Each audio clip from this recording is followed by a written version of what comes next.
Hello guys.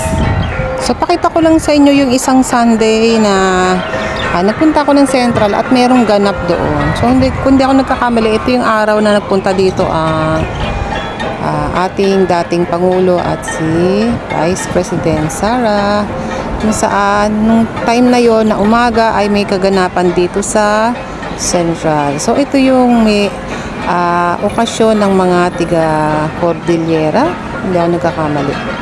Kasi makita nyo naman yung mga nila, yung katutubo nilang damit ay sino-showcase nila yung katutubong kasuotan. So ang ganda tingnan guys, di ba?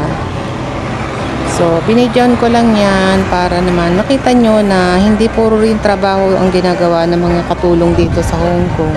So meron din kaming ginagawang mga ganito, papakita ng ating mga tradisyon, at ito ay nasasaksihan ng mga local dito.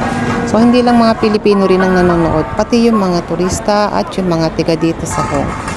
So sa ganyang paraan ay napapakita natin yung ating mayamang kultura.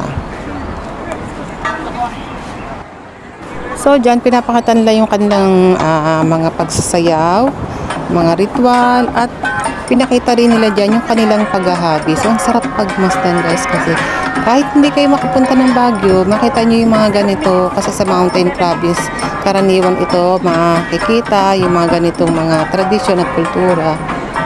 Kaya naman, pag nakakita kayo ng ganitong mga okasyon, manood kayo guys, kasi napakasarap pagmasdan ng ating mga kababayan.